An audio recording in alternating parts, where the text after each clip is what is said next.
Good morning, everybody. Thank you so much for joining us for this open office hour. This is our second open office hours. We had one yesterday, and next week we will also have another one. Let me go back to that slide so you can look at it. And then on October 20th, it's going to be our third and final one on from 7 to 8 p.m. My name is Gladys Bourdoin, and I'm an integrated project planner with APS. Joining in during this hour is Lisa Stengel, our executive director for planning and evaluation. Kathy Minberg is our coordinator of community engagement. She's with us today. Jonathan Teresi, he's our director of strategic planning. And then we also have Sarah Johnson with us too. She's an integrated project planner. During this hour, you may submit your questions via the Q&A chat box. In addressing all questions that come in, we will address as many questions as we can, and we are going to also say how it impacts other schools countywide. We would like to share that we have had 2 community meetings. We continue to check our engaged emails, and we do have, most importantly, our questionnaire. And if you haven't completed the questionnaire, please do so by October the 20th. In the community questionnaire, you can be very specific regarding your planning unit or a planning unit. And we do look, analyze, review all of those responses that do come in. So it's very important to us. If you have already completed the questionnaire, thank you. No need to complete it multiple times.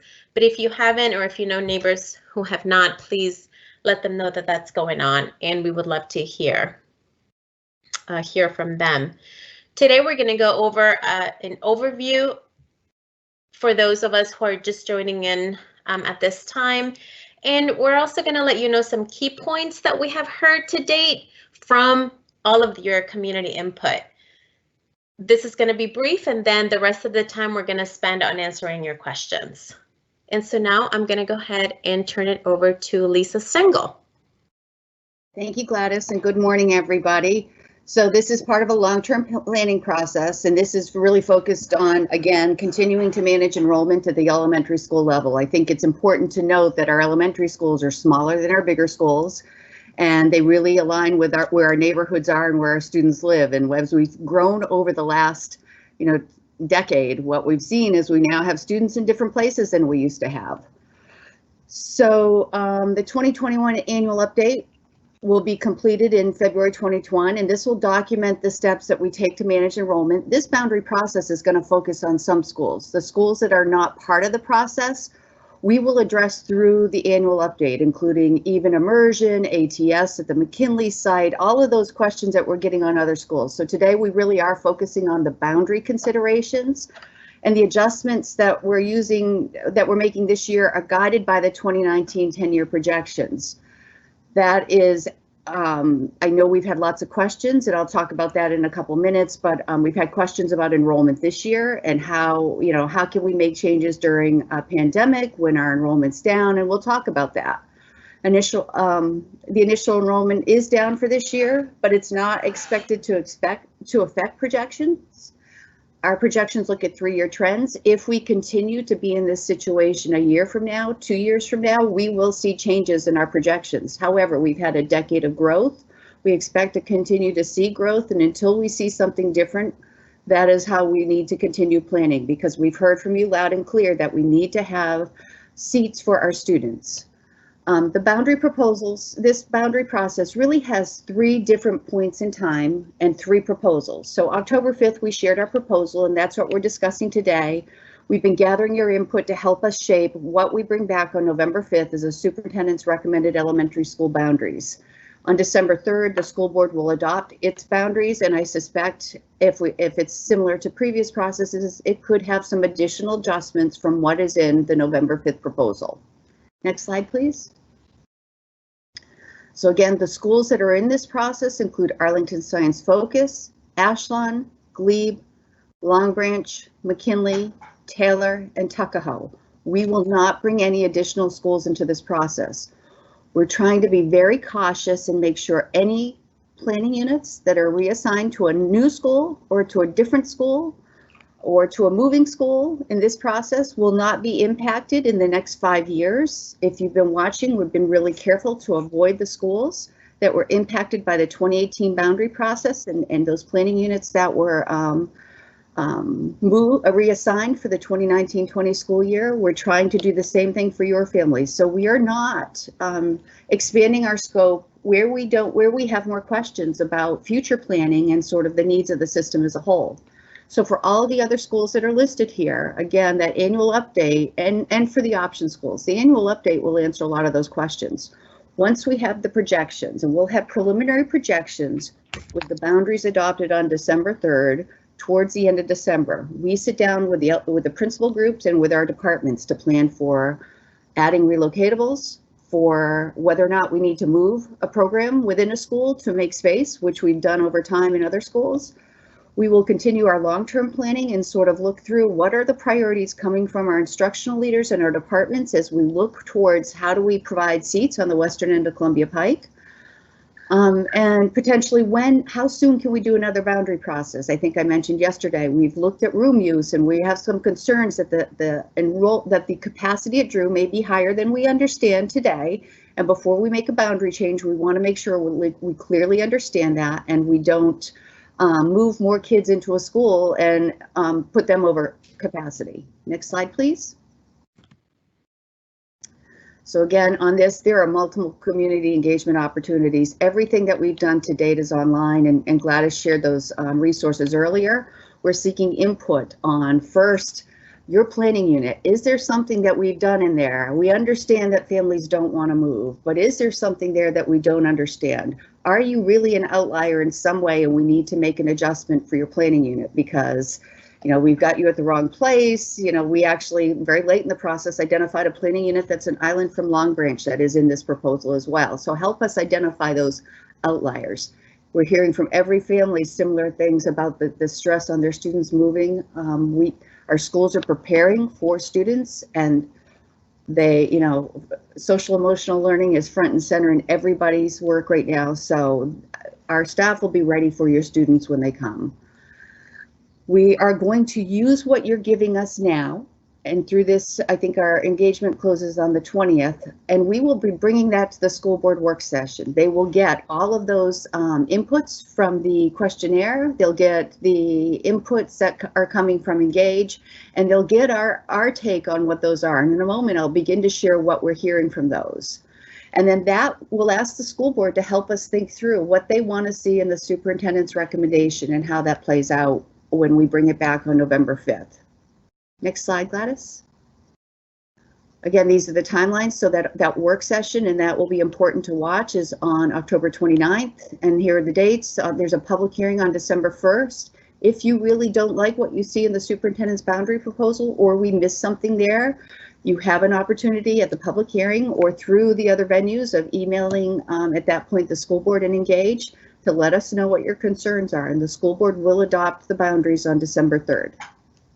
Next slide. So just again to give you a preview of the points that we're hearing from our families as we prepare for that work session. So the biggest message that I think we've all heard on this is the concerns about leaving some schools over capacity and some schools under capacity. So when we shifted in September quickly from doing all schools to doing just these 7 schools, opening the 8th school, we used relocatables everywhere. In hindsight, we probably should have just focused on relocatables at those schools that are not part of this boundary process. So we are going to come back on the 29th with some changes, which means some planning units will need to move to schools where there is capacity to not make other schools that are currently sort of at the right place above capacity. So you will see some shifts in planning unit. You'll see some ideas on which planning units we might shift to balance, to better use the capacity in the schools without relocatables being a dependency in this boundary process. I want to just reemphasize, relocatables are continuing to be a tool that we will always use. But for schools with boundaries, how we want to use them is to manage if enrollment comes in higher than expected. So we may still continue to use them for some programs or something, and that's what we'll seek direction from the school board on as well. The timing of this boundary process, why not delay? We are going to actually remind everybody we're opening a new school. We've got some school moves. We are putting neighborhood elementary seats closer to more students and reducing our demand on transportation services, which cannot keep pace with our enrollment growth unless we look more strategically at where we have neighborhood schools. We've heard concerns about the relocatables and really about the shared spaces, and we've been looking at that very closely with facilities and operations. The Facilities Advisory Committee next week will be looking at the Facilities Optimization Study, which was published 2 years ago and is being updated, and that is a core change that we will see in there. And everything that we're doing right now is shaped by bringing those maximum number of relocatables for manageable enrollment levels within at every school. So really what you'll see is there'll be no more than 3 lunch cycle sittings in the cafeteria. Kids won't be coming in to have lunch at 10 o'clock. The play spaces, the shared classrooms, all of those will accommodate the student enrollment. We've heard about the accuracy of projections and the impact on from the pandemic, and I'll talk more about that at that meeting. You've heard me say that before if you've watched. We'll talk about future housing developments. We've had a lot of questions about the Rouse property, about other properties that are coming in line, and we're going to ask the school board for some help. Some of these properties are 3 years out. Do we hold empty seats when we're making a boundary recommendation for buildings that may not open on the timeline we suspected? We will actually raise a number of planning units and sort of considerations around reassigning those in different ways. Some of them may be in reassignments now, some of them may be new reassignments within the 8 schools. And we'll also talk about requests to consider grandfathering, and we are bringing data. We have proposed no grandfathering, and we have, a lot of that is based on transportation and equitable access to grandfathering for students who may require transportation. However, we know the school board will make different decisions and adjust from what we started with. We want to give them numbers that they can use to consider what we can do and what we can't do in our current situation with the budget and the pandemic and planning for growth in the future. So with that, Gladys, I think I'm done. Thank you so much, Lisa. Now at this point, this is our initial boundary proposal map that we posted on October 5th.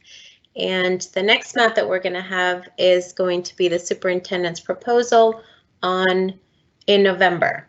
November the 5th, I believe, is the exact date. And so this is the initial map that you will continue to see until then. But I will right now ask Jonathan Teresi to just please pull up the map and be ready, because we actually have a couple of questions that we have received regarding specific planning units. Jonathan? And if you have it ready, oh, you're on mute. Oh, yes. Thank you. Thanks. Good morning.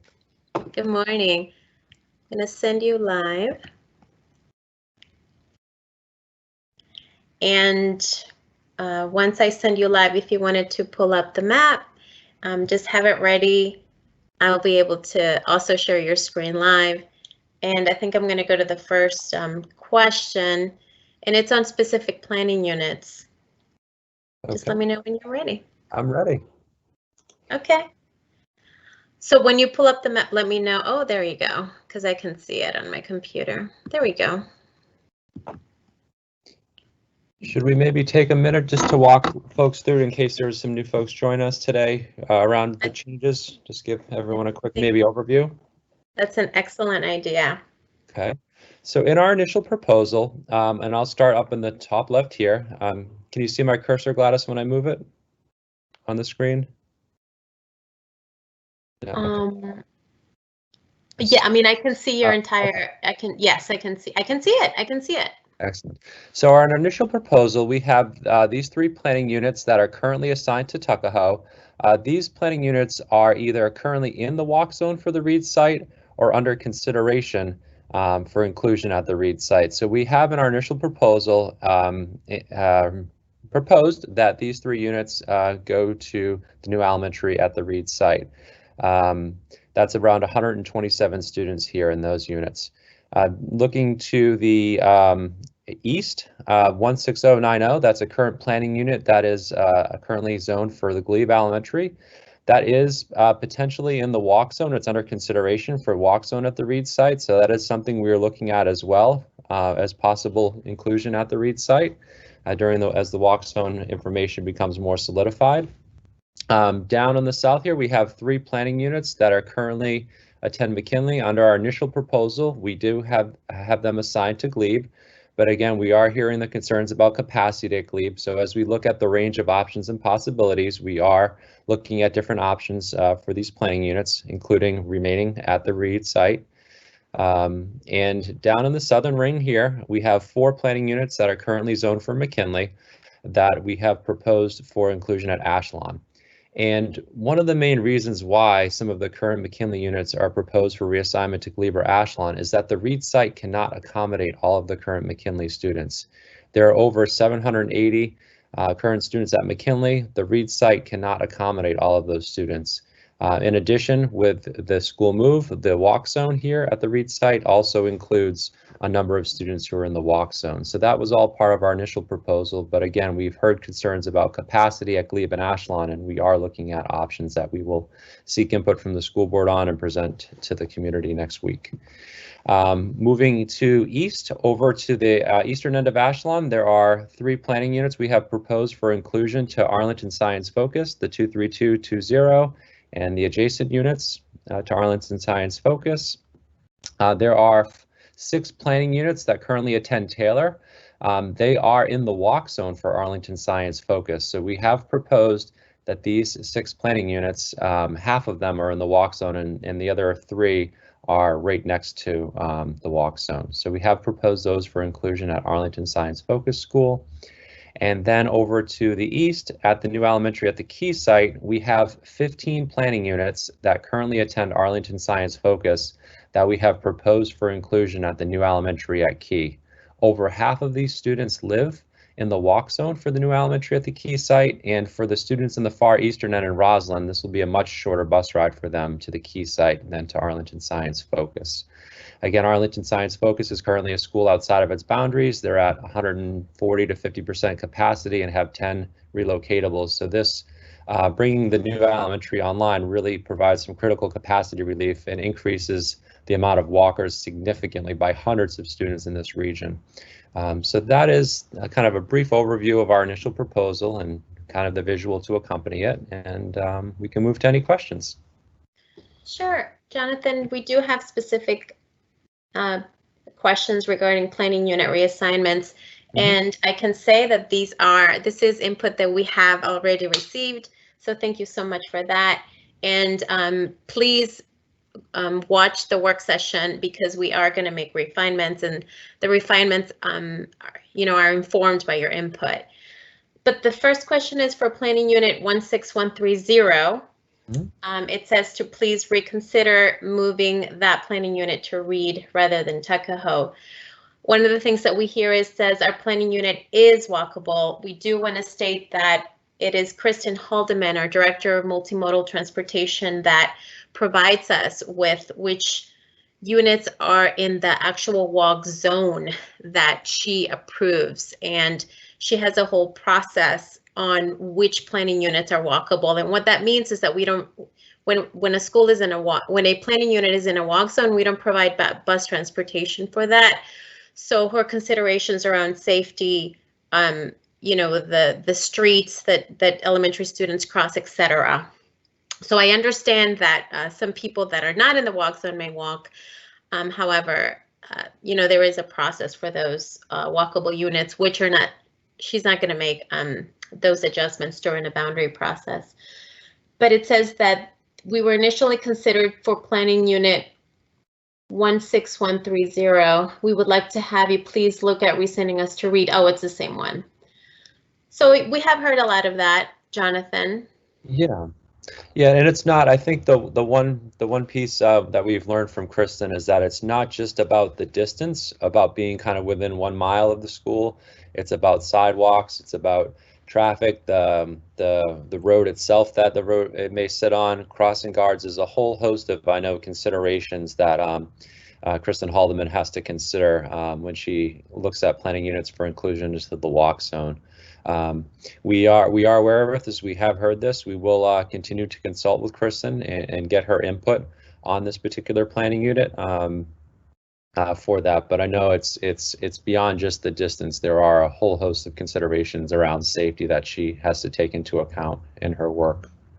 Yeah. Please consider shifting 14070 and 14080 to Reed to help alleviate crowding at Glebe and keep communities together.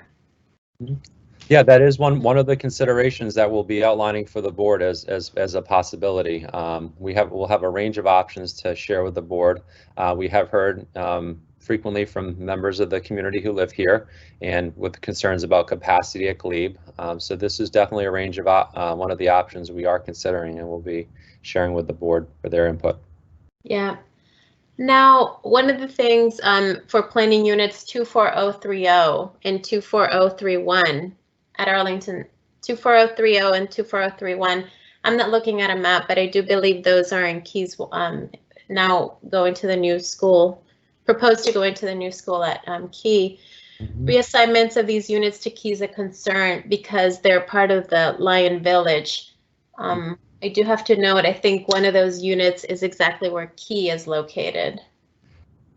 Yeah, that is correct. Yeah, there are 2 planning units in Lion Village that we have assigned for the Key site. Frankly, we would have liked to have included more of Lion Village at the Key site because it all is within the walk zone of the Key site, but the Key building cannot accommodate all of the students just given the population density in this region. So I believe currently some of Lion Village attends Taylor and the other half of Lion Village attends Arlington Science Focus. Under this initial proposal, the majority of Lion Village would be assigned to Arlington Science Focus School and a few planning units, which there are a sizable number of students, would be assigned to Key within the walk zone. Again, we would have liked to have included more of the walk zone at the Key site, but just given the population density in this region, the proposal includes what we were able to accommodate at the site. This question is not for the map, but Lisa, remind me. The question is, when or what year were 15010 and 15020 moved from Glebe to McKinley? Was it more than 5 years ago? It was at least 5 years ago. I know as we were preparing for this process, we went back to look and see if any of the same students would be impacted by these boundary changes, and they would not be. Yeah, thank you. Lisa, since I have you here, is construction at Reed actually going to be completed in time for the school to open in the fall of 2021?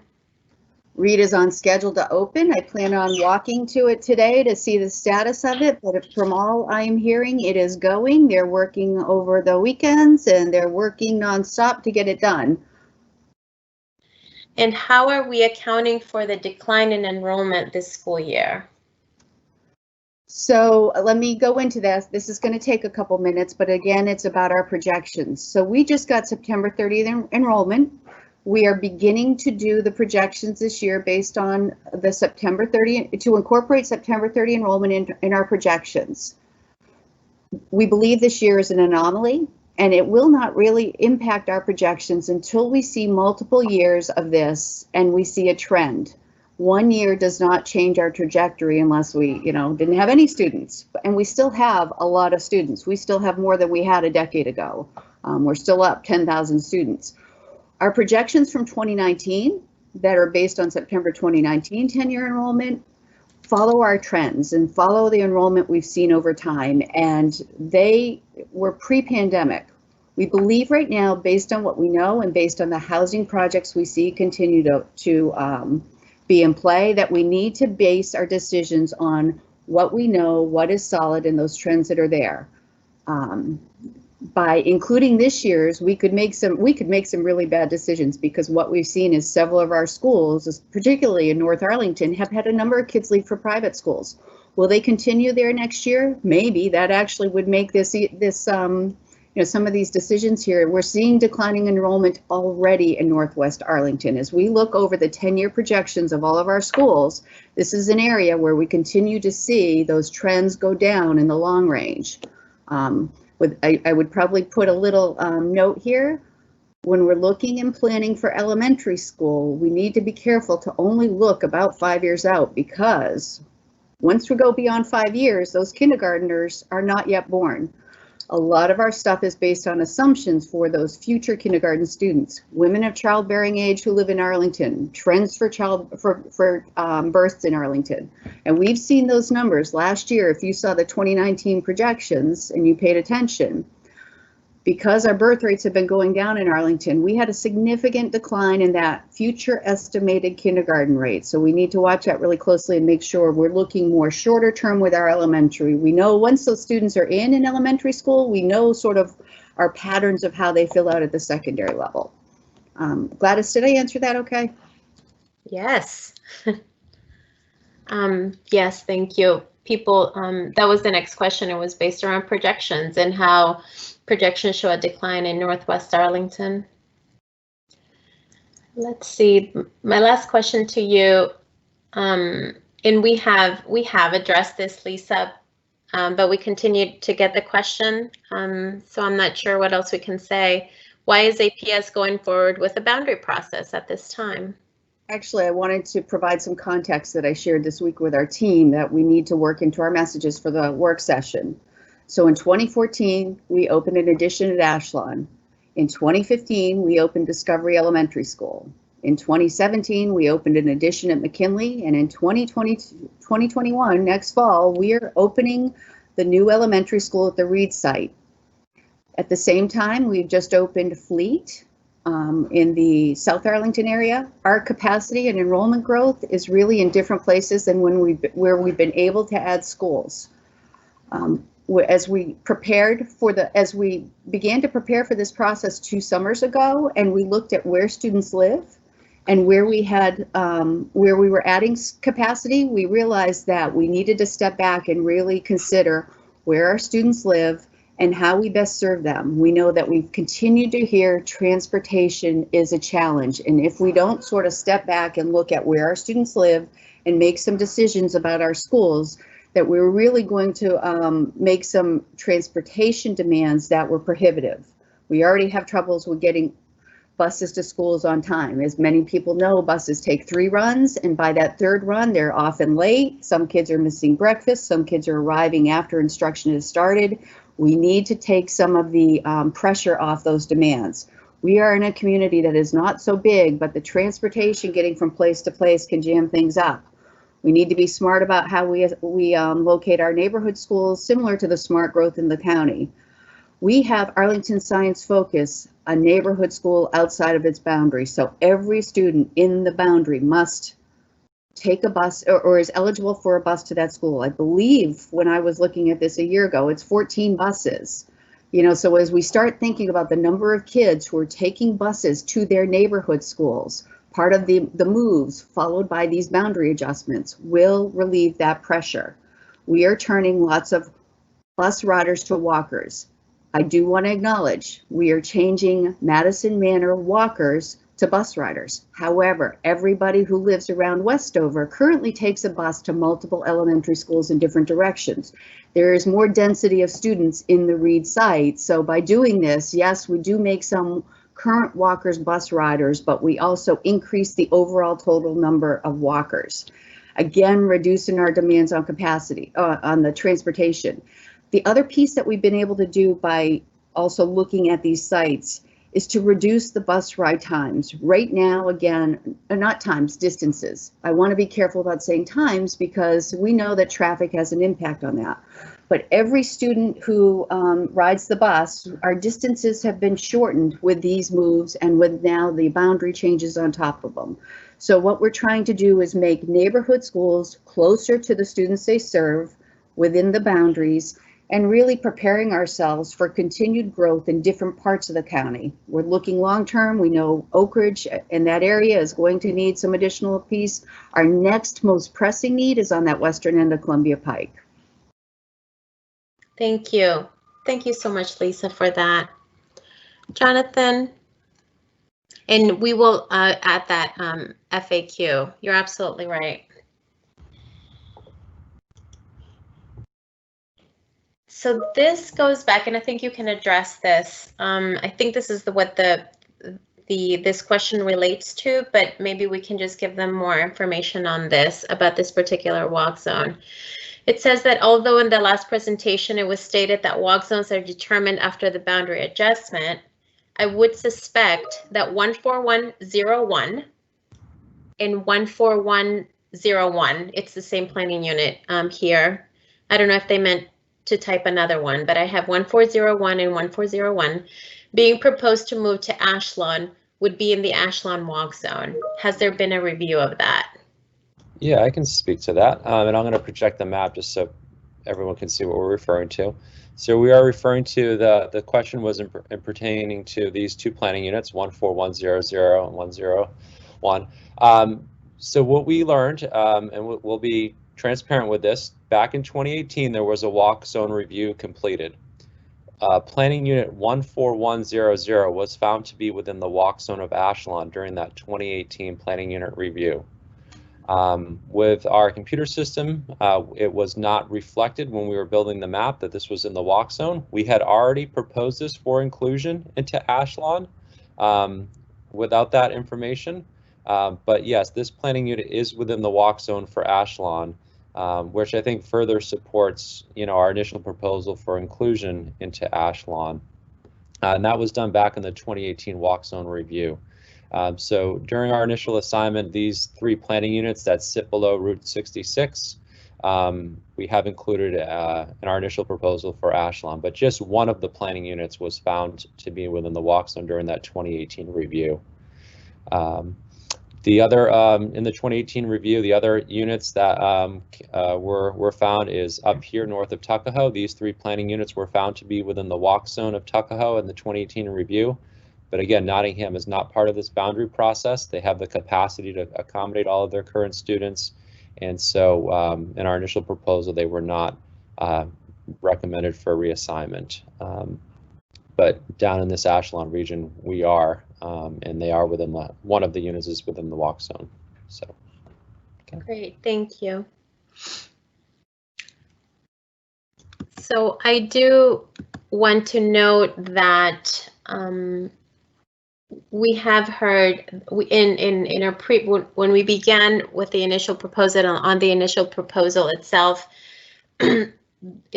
we name McKinley at Reed, and we have changed that in our presentations and on the web page. We haven't changed it on the map itself. That takes a little bit more time, and anything that we have changed our presentations on the web page, we will also change it on the map. I just wanted to say that we have received some input on that. So we have we referred to Reed as the new building at the Reed site. Just wanted to mention that. Thank you.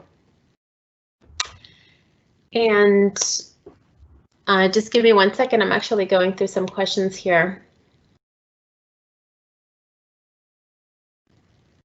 So this one goes back to pre-K, some pre-K moves. I'm going to ask Lisa to address that. Lisa, I'm going to send you live and then ask you a question. How are specific populations, in particular students in the VPI program and students enrolled in countywide special needs programs, be affected in your limited scope boundary scenario? Will there be program moves, and to where? So a lot of those program moves will be considered and evaluated as part of the annual update that I shared earlier. So again, once we see the projections using the new boundaries in December, we'll work with the principals and our departments to look at projections compared with capacity and determine if any moves need to happen, if any relocatables need to be added. If we need to do transfers, we'll make sure that all of those things on the number of incoming seats at Immersion, at ATS, at our other option schools are all addressed at that time. That's a process we do every year, and you can see the annual update online on our projections page if you go into that. For these specific schools, we are not making any significant changes as we narrowed the focus to the 7 schools and opening an 8th school. The 2 placeholders we're putting on here is the new elementary school at the key site. We are adding to spaces for pre-K that could be used for pre-K or special ed program for the countywide special eds as needed. I believe we looked at with the principals this summer and saw that, or with the early childhood office, we had a lot of different groups we met with, and we saw that historically there are kids in those neighborhoods who are using pre-K. Not all of them get to go into the neighborhood, and what we've heard from our instructional leaders is it's better if we can to put those pre-K programs within the schools where the students will continue to get their instruction. So we put 2 at the key site, at the new neighborhood elementary school, the key site, and we're going to put 2 at the Reed site as well. Again, we don't know necessarily what will be in those, if it'll be VPI, if it might be a pre-K special ed, if it might be something different. At the Reed site, the reason for doing that is that site is built out to the maximum density on the property. We cannot use relocatables at that site. So as we come back with sort of the next round of considerations for potential adjustments to use the capacity of the building, we want to leave 2 classroom spaces for this. Because in the future, if we see a different trend of growth for enrollment in Northwest Arlington, those classrooms become a way for us to make sure we've got some relief. We could, VPI programs could be moved out if needed. So we're not moving anything this year that we don't have to. We will be looking at through through the annual update process, and each year when we do that, we go back and actually first work through the permitting for relocatables. There are conversations with the impacted families and staff, and we figure out where they can go. So we're also working with the principals at the schools where those programs are moving, so that all the pieces are in line, so that when we open in the following school year, everybody is up and ready to go and knows where they're going, and all those, the transportation and things behind it are ready to be there. Thank you, Lisa. You addressed this one yesterday. Looks like we have it again. If your child is being placed in an overcapacity school, and this goes back to what our school board policy states, doesn't state actually, will they be given preference when applying to an option program as a means of helping alleviate capacity issues? No, that's not actually allowable through the options and transfer policy. I actually want to also emphasize, this goes back to what we've heard from the community. Our proposal, the initial boundary proposal, some schools over capacity, some schools under. This, when we come back on October 29th, we will have adjustments that bring those all much closer to the 100% point.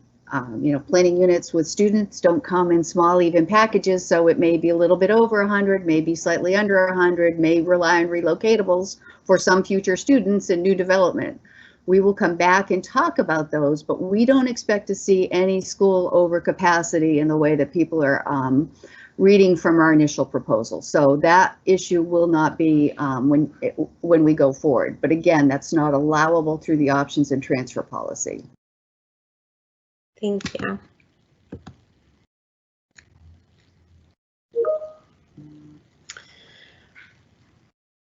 Let's see, I have one more. Oh, thank you. Someone said, thank you for hosting these office hours during Saturday. It gives us an opportunity to be with you and to be with each other virtually. You're welcome. Thank you for your input. We do appreciate that. And we always say, what people do that haven't provided input, I would ask that you let them know to provide us that input via the community questionnaire. It's very helpful to us. Another question I have is, and I will address this one, and colleagues chime right in if you need to add anything more. What is the plan for transfer students when the new boundaries take effect in fall 2021? In this boundary process, we for transfer students in the policy, it does say that they can when students apply for a transfer and get into a particular admitted school, they can stay there until the end of their elementary school year in this case, except when we're having boundary process. That is the only exception. And because we are in the middle of a boundary process, we're asking that for those that are transfer students to a particular neighborhood school, that they submit an application to continue to stay as a transfer student.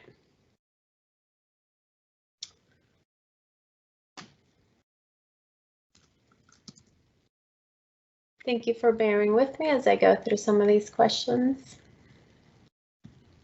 Gladys, I'd like to answer a question about relocatables at the McKinley site. There's a question that says Reed can't accommodate relocatables on the site. I mentioned earlier that the building has been built out and there is no additional space without going onto the fields and the play spaces.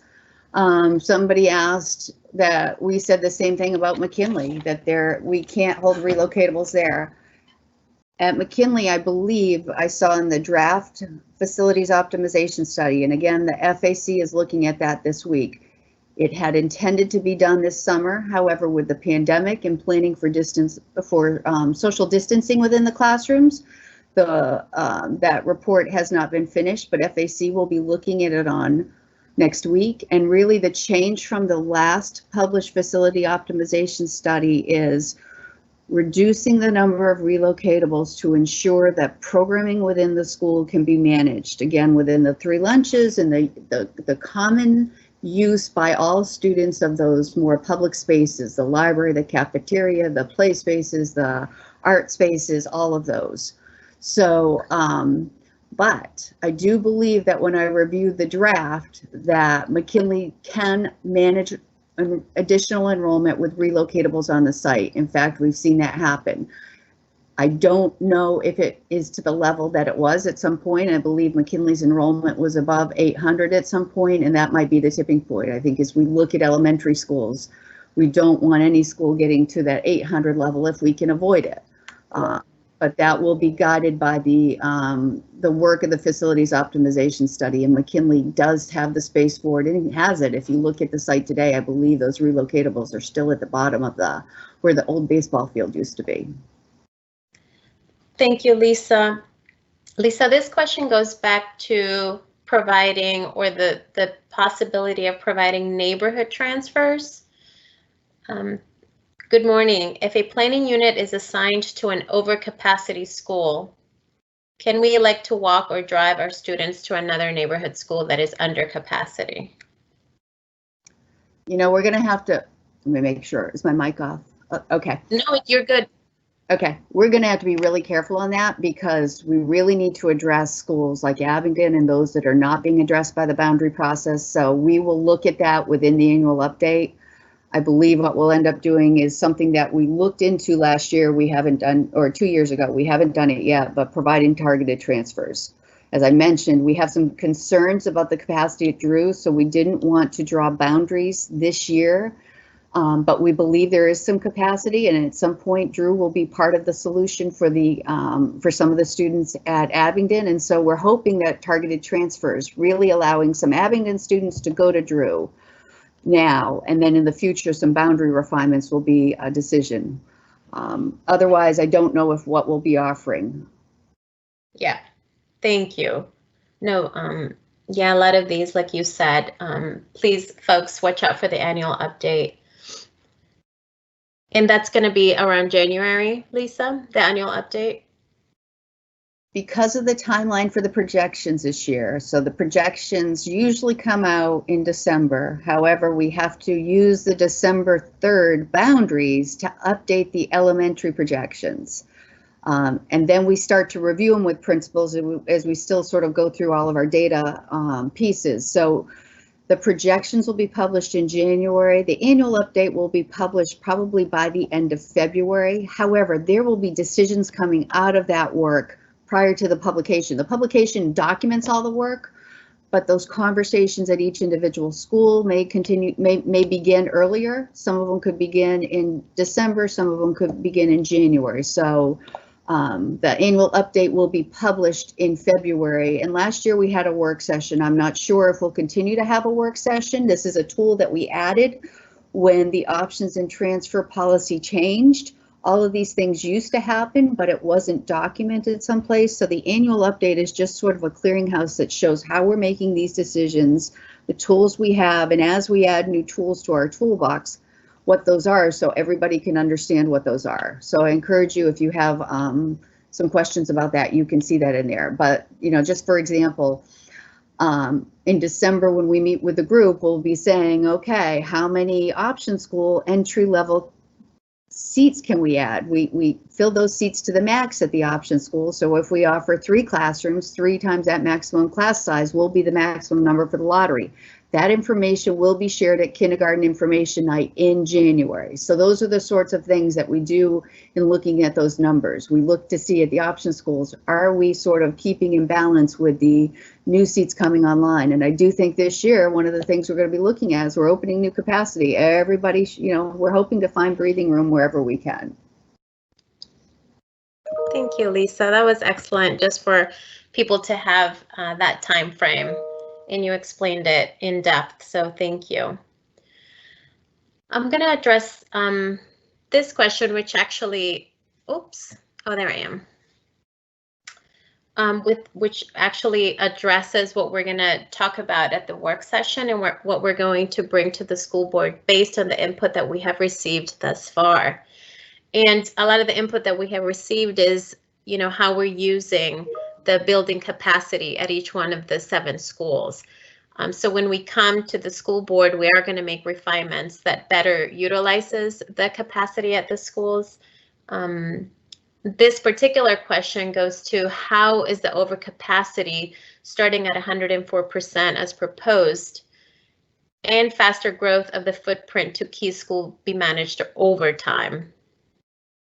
And so that is one of the things that we're trying to do, is utilize the building capacity among the 7 schools best, and definitely based on your input. But we're also looking at housing growth, and we do also have that available for you to see which housing developments are coming up. And we do look at the student generation rates for each of the housing developments, not only around Key, but around Arlington Science Focus, for example. So we are looking at that. We are taking that into account. It is being taken into account in the projections already, and we are looking at the capacity realization right now. So watch out on the work session when we make further refinements. Thank you for that question. How are we addressing overcrowding in the schools not included in this process? And, you know, that will be addressed again in the annual update. And right now we're managing, we are using relocatables in those schools that are not part of this process to continue to manage their enrollment.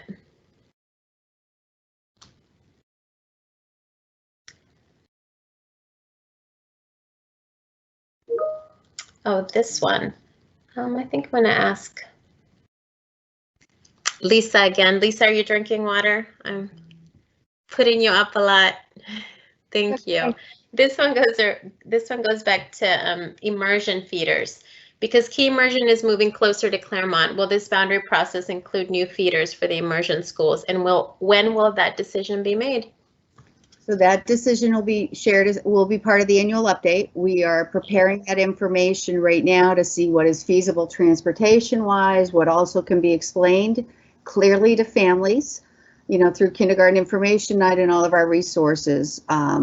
We hope to have some information that can be shared with the schools, with the school communities by January at the latest, maybe earlier. And really, we are looking we're looking at this very closely, again, to balance enrollment, but also recognizing there's some conversations at those schools that may need to weigh in on how we balance, you know, upper grade kids. You know, a lot of the information we prepare is for those incoming kids, so stay tuned. That is on our radar. What I would also say is the boundary adjustments that are happening now apply to the schools that are in the feeders. So if you are in a feeder, you know, if you're in a boundary where it changes, that applies under the feeder alignment, because feeders are built up from elementary school boundaries. So pay attention to the boundary conversation. If you're in one of the schools it's not changing, then you're not changing there. However, the feeders, there could be some adjustments. The last question that I have, and we did address this yesterday, we'll definitely put it up as an FAQ if we haven't already, is around the middle school boundary process and when do we think that might happen? So right now we're actually, hang on, am I still on? Okay. Yep. Now we're planning on, and I believe we shared this with the school board at our planning session. We will be doing high school and middle school boundary adjustments next fall for the 2022-23 school year. So we are not doing wholesale boundary adjustments. We had to do that when we opened Dorothy Ham. We do not need to adjust every boundary, but we do need to do some refinements. As we know, when that boundary process was done, we did not account for the immersion and Montessori students at the Gunston site. So Gunston needs some relief and some for its boundaries to be smaller so that all the students can fit more manageably within the building. We did not add enough students at Dorothy Ham. It actually worked out okay because their addition is just opening now. And they didn't, so they're not big enough, and we will be moving more kids there. We'll need to go back and look at Swanson, which I believe was a bit over its capacity rate, and see if there are some additional adjustments there. And we'll look at all the schools at the same time to see if there are other tweaks and adjustments. It won't be wholesale. High school is similar. We're adding the capacity at the Ed Center, which is growing Washington Liberty High School's boundary. There's some instructional work that may inform that, so we will reset in the spring to put more details on that as we get some of the instructional recommendations, as we see our updated projections, and as we look at where we need to make those refinements. I also see somebody asked about the splits. We did a planning unit review ahead of the middle school boundary process, which was, I believe, the summer of 2017. We are going to put this in the queue for something to talk about with FAC. I don't believe, given the situation and the things that we've had to do for an extra CIP process and some of the things going on right now, that we can do this next summer, but we will be doing a full-scale planning unit review again at some point in the next 2 or 3 years, when we have sort of this unusual situation behind us with three follow-up CIPs. We will take a look at that. When we look at planning units, we look at them for a couple of things. We want to make sure size-wise. I believe when I first worked on the boundary process for high schools, we had some really small planning units, 12 kids. We had some really big planning units with 200 kids, and those 12 kids were moved in every scenario. So we looked to more balance those. We looked at really sort of new developments. As a new high-rise property with lots of kids come in play, sometimes those generate their own planning units. So we have a consistent set of measures. We'll put that information out there and make sure that we have sort of a consistent lens. We did have the question yesterday about changing the planning unit lines from the front of the property to the back of the property. That actually would constitute a boundary change. So while we'll put that in the queue for consideration, that is a much bigger issue than probably, and we would need to sort of vet that through. But we'll be working with FAC to figure out how to do this, when to do this, and we'll keep this on a cycle for every 5 to 6 years. Like our boundary policy guides us to come back every 5 to 6 years to look at this information. Excellent. Thank you, Lisa. That was my last question for this virtual office hour. I do want to share with you where you can find frequently asked questions. And I will say that we continuously update the frequently asked questions. As I said, some of these questions are great, and we will add them to the FAQ section. Let me show you where you can find that here in our Engage webpage, where you see all of the school board's initiatives, school board and superintendent's initiative. We go to elementary school boundary process. If you are interested in reviewing the spring data review, which is, we do have a data table, the final data table by planning unit, where we, again, that was based on your input because you know your neighborhoods best. You can see it here. And then if we go to the elementary school boundaries webpage, you don't have to do much. You can just come up here and you can just click on the FAQs, but know that in each one of these, you can scroll down and see the initial boundary map, the data table, etc. but I'm going to go ahead and click on the FAQs. And the FAQs are categorized here based on the input that we received. That's how we sort of organize those categories based on your input and what you're telling us. And here is where we have questions around those buckets. And right now, I believe we have over 25 questions, and we're going to continue to add those. So if you would please review these, look at these. I think we thank you again for your input in these questions so that we can provide those answers for you. And we thank you. Oh, I don't think you saw it.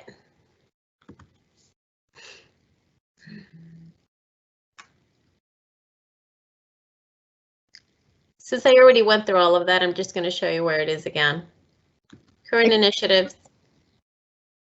And then you click on elementary boundaries FAQs, elementary boundary page, click on the FAQs right there. And here they are.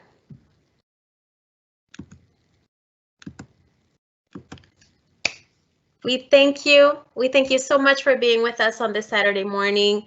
I hope that you enjoy it. Have a great weekend. I hope my colleagues have a great weekend too. And we'll see you at the next virtual open office hour next week. Thank you, and tell others. Thank you.